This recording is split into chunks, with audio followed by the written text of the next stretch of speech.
అని చెప్పి ఆయన స్పష్టంగా చెప్పడం జరిగింది. దాన్ని వైసీపీ వాళ్ళు ఏదో నష్టం జరిగిపోయింది, సీఈఓ ఆంధ్రప్రదేశ్ ఒక విచిత్రమైన సర్క్యులర్ ఇచ్చాడు, దేశమంతా ఒక రకంగా పోతుంటే ఈయన ఒక రకంగా పోతాడని చెప్పి నానా యాగి చేసి ఆయన కలవడం, వాళ్ళ బ్లూ మీడియాలో వాళ్ళ ఇష్టం వచ్చిన ప్రచారం చేసుకోవడం జరిగింది. అయితే సీఈఓ గారు చాలా స్పష్టంగా చెప్పాడు, నేను నా సొంత నిర్ణయాలు ఏం లేవు, ఇది కేంద్ర ఎన్నికల కమిషనర్ ఇచ్చిన దాన్ని నేను మళ్ళీ తిరిగి అందరికి చెప్పడం జరిగిందని చెప్పి చెప్పిన మీదట వాళ్ళు హైకోర్టులో వేశారు కేసు. హైకోర్టులో వేసినప్పుడు ఈ కేసు వేసిన వెంటనే సీఈఓ ఆంధ్రప్రదేశ్ కేంద్ర ఎన్నికల కమిషనర్ గారికి లెటర్ రాసి నేను ఇచ్చిన క్లారిఫికేషన్ మీద మీ అభిప్రాయం తెలపండి అని చెప్పి ఆయన అడగడం జరిగింది. నిన్న వెంటనే కేంద్ర ఎన్నికల కమిషనర్ చాలా స్పష్టంగా చెప్పింది, అటెస్టేషన్ ఫారం 13 మీద అటెస్టేషన్ ఆఫీసర్ సంతకం పెట్టి సీలు కానీ ఆయన స్టాంపు కానీ వేయకపోతే అటువంటి బ్యాలెట్లని తిరస్కరించడానికి వీలు లేదు, కాబట్టి అటన్నిటిని కూడా కౌంట్లో తీసుకోవాలని చెప్పి వాళ్ళు ఇమ్మీడియట్గా సెక్రటరీ కేంద్ర ఎన్నికల కమిషనర్ ఒక లెటర్ రాయడం జరిగింది. కోర్టులు దీన్ని ప్రొడ్యూస్ చేయడం జరిగింది. అప్పుడు వీళ్ళకి గొంతులు వెలకబడింది, ఏం చేయాలి, అయితే కేసు డిస్మిస్ అవుద్ది, లేదంటే మళ్ళీ వేరే అప్పీల్ వేసుకుని కేంద్ర ఎన్నికల కమిషనర్ ఇచ్చిన మెమోని మేము ఛాలెంజ్ చేస్తామని కోర్టుకు చెప్పిన దాని మీద కోర్టు కూడా అంగీకరించి మీరు దాన్ని ఛాలెంజ్ చేయండి అని చెప్పి చెప్పడం జరిగింది. అయితే ఇక్కడ సీఈఓ ఆంధ్రప్రదేశ్ గారు ఏం చేశారంటే, ఈ ఆర్ఓ ఎవరైతే ఉన్నారో వాళ్ళ దగ్గర అటెస్టేషన్ చేసిన అధికారి యొక్క వివరాలు రాష్ట్రంలో అందరు ఆర్ఓలకు పంపించండి అని చెప్పి ఒక చిన్న మెమో ఇచ్చాడు ఆయన 27/5/2024. ఈ మెమో అనేది ఒకవేళ పార్టీలకు అభ్యంతరకరం అయితే దాన్ని నేను విత్డ్రా చేసుకుంటున్నా అని చెప్పి కోర్టులో చెప్పడం జరిగింది. ఆయన పోస్టల్ బ్యాలెట్ మీద సంతకాల్లో ఉండి స్టాంప్ లేకపోయినా సీల్ లేకపోయినా వాటిని కౌంట్ చేయాలి అన్న దాని మీద ఎక్కడ వెనక తగ్గల, కేవలం అటెస్టింగ్ ఆఫీసర్ యొక్క వివరాలని రాష్ట్రం అంతా పంపించే విషయంలోనే అది మేము విత్డ్రా చేసుకుంటామని చెప్పడం జరిగింది. వైసీపీ వాళ్ళు ఏం చెప్తున్నారు, ఎన్నికల కమిషన్ విత్డ్రా చేసుకున్నాడు కాబట్టి కేంద్ర ఎన్నికల కమిషనర్ యొక్క మెమోని మేము ఛాలెంజ్ చేస్తామని చెప్పి నేను హైకోర్టులో అడగడం, రాత్రి 9 గంటలకి దాని మీద హైకోర్టు అనుమతి ఇవ్వటం, దాని మీద విచారణకి టీడీపీ కూడా ఇంప్లీడ్ అయిన దాని మీద ఇవాళ చీఫ్ జస్టిస్తో మాట్లాడి దాని మీద మరి ఎలాంటి ఏ కోర్టు ఎలా నిర్ణయం తీసుకోవాలనేది ఇవాళ నిర్ణయిస్తామని చెప్పి చెప్పడం జరిగింది. అయితే ఇక్కడ వైసీపీ వాళ్ళు చేసే దుష్ప్రచారం వెనక పల్లెటూరులో ఒక వ్యక్తి వచ్చి అయ్యా కొండ పగిలిపోయింది అన్నా అంట, ఆ ఎన్నోడు కొండ పగిలిపోయిందని చెప్పి ఊరంతా చెప్పడం మొదలుపెట్టాడు.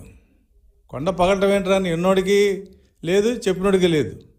అలా ఇవాళ వీళ్ళు ఏం చెప్తున్నారు, అసలు తెలుగుదేశం అడిగింది ఏంటి, సంతకం పెట్టి స్టాంపు లేకపోయినా సీల్ లేకపోయినా బ్యాలెట్ పేపర్ని వ్యాలిడ్ చేయండి, బ్యాలెట్ పేపర్ వెనకాల ఆర్ఓ ఫాస్మెల్ లేకపోయినా వ్యాలిడ్ చేయండి అని చెప్పి అడిగాం.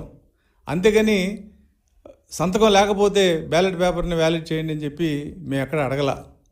కానీ వాళ్ళు చేసే ప్రచారం దుష్ప్రచారం ఏంటంటే, తెలుగుదేశం వాళ్ళు సంతకం లేకపోయినా కూడా బ్యాలెట్ని వ్యాలిడ్ చేయండి అని చెప్పి అడుగుతున్నారు, దాన్ని మేము అపోజ్ చేసామని చెప్తున్నారు. ఒకవేళ అదే నిజం అయితే కేసు ఎందుకు వీళ్ళు వెనక తగ్గారు?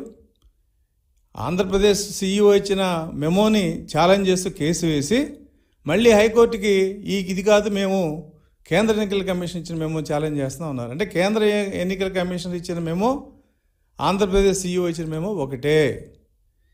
అటెస్టేషన్ అధికారి సంతకం పెట్టి సీల్ లేకపోయినా లేదు స్టాంప్ లేకపోయినా ఆ బ్యాలెట్ని వ్యాలిడ్గా చేయమని చెప్పి కేంద్ర ఎన్నికల కమిషన్ స్పష్టంగా చెప్పింది. దాన్నే సీఈఓ ఆంధ్రప్రదేశ్ కూడా స్పష్టంగా చెప్పాడు. ఆయన కేవలం ఈ సంతకం వివరాలని రాష్ట్రంలో ఉన్న అందరు ఆర్ఓలకి షేర్ చేయండి అన్న ఒక పేరాని నేను విత్డ్రా చేసుకుంటున్నానని చెప్పడం జరిగింది. దాన్ని వేరే రకంగా దుష్ప్రచారం చేయటం వైసీపీకి మంచిది కాదు. ఖచ్చితంగా ఈ అప్పీల్లో వైసీపీ ఓడిపోవడం ఖాయం.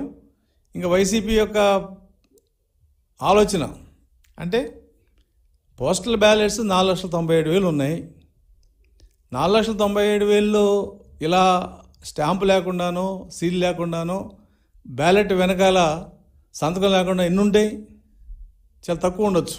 కానీ మా తెలుగుదేశం పార్టీ యొక్క అభిప్రాయం ఏంటంటే అధికారులు చేసిన పొరపాటుకి ఓటర్ నష్టపోకూడదు అని మా అభిప్రాయం. ఎందుకంటే అది ప్రభుత్వం బాధ్యత. బ్యాలెట్ పేపర్ వెనకాల ఫాస్మెల్ వేయటం కానీ, అటెస్టేషన్ ఆఫీసర్ సంతకం పెట్టి స్టాంప్ వేసి వేయటం కానీ ప్రభుత్వం బాధ్యత అది.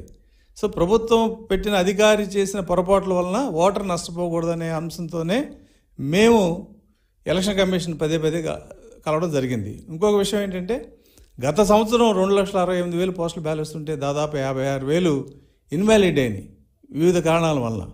కాబట్టి ఇన్వాలిడ్ అనేది ప్రజాస్వామ్యంలో అది మంచి పద్ధతి కాదు. దట్లో ఉద్యోగస్తులు వేసిన ఓట్లు ఇన్వాలిడ్ అవ్వడం అనేది మంచి సాంప్రదాయం కాదు. కాబట్టి ఇటువంటి చిన్న చిన్న పొరపాట్లను కూడా కన్సిడర్ చేయమని చెప్పి మేము అడిగాం. అది కేంద్ర ఎన్నికల కమిషనర్, రాష్ట్ర ఎన్నికల కమిషనర్ ఒప్పుకోవడం జరిగింది.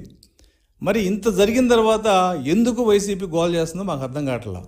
మాకున్న సమాచారం ప్రకారం ఏంటంటే కొన్ని నియోజకవర్గాల్లో వీళ్ళ తొత్తులైన అధికారులను దగ్గర పెట్టుకొని స్టాంపులు తీసేయటం, సీల్ తీసేయటం, వెనకాల ఫాస్మెయిల్ లేకుండా చేయటం అనేది కావాలని చేశారన్న సమాచారం మా దగ్గర ఉంది. అంటే అటువంటివన్నీ రిజెక్ట్ అవుతే ఆ నియోజకవర్గంలో వాళ్ళ క్యాండిడేట్ని గెలిపించిన అవకాశం ఉందనే ఒక దురుద్దేశంతోనే వాళ్ళు దీని మీద ఇంత రచ్చ చేస్తున్నారనేది వాళ్ళు స్పష్టంగా మాకు అర్థమైంది. వాళ్ళు ఏం రచ్చ చేసినా, ఎటువంటి ప్రయత్నాలు చేసినా కేంద్ర ఎన్నికల కమిషన్ ఇచ్చిన గైడ్లైన్స్ ప్రకారం పోస్టల్ బ్యాలెట్లు ఖచ్చితంగా ఏ చిన్న చిన్న పొరపాట్లు ఉన్నా కూడా వాటిని వ్యాలిడ్ చేయడం జరుగుతుంది. వీళ్ళు హైకోర్టు కాదు సుప్రీంకోర్టుకి వెళ్తారు. ఎందుకంటే వీళ్ళ కోర్టుకి వెళ్ళడం వాళ్ళ కొత్త ఏం కాదు. కోర్టు ఇచ్చిన ఆర్డర్ని అయితే వీళ్ళు ఫాలో గారు. కానీ కోర్టుకి వెళ్ళడం అయితే వీళ్ళకి, ఎందుకంటే ప్రభుత్వం ఖర్చు ఇదంతా మేము పార్టీ తరఫున కానీ లేకపోతే ఇంకో తరఫున కానీ పెడితే ప్రైవేట్ వ్యక్తులు ఖర్చు పెట్టుకోవాలి. కానీ ప్రభుత్వం తరఫున వెళ్తే ప్రభుత్వం పెట్టుకుంటుంది. వాళ్ళకి వచ్చే నష్టం కూడా ఏం లేదు. కానీ అల్లరి చేయటం, లేని విషయాన్ని ఉందని చెప్పి అల్లరి చేసే విధానంలో వైసీపీ చాలా దుర్మార్గంగా ఉంది. వీళ్ళకి నిజాయితీ ఉంటే కేంద్ర ఎన్నికల కమిషన్ ఇచ్చిన దాన్ని ఆమోదించాలి.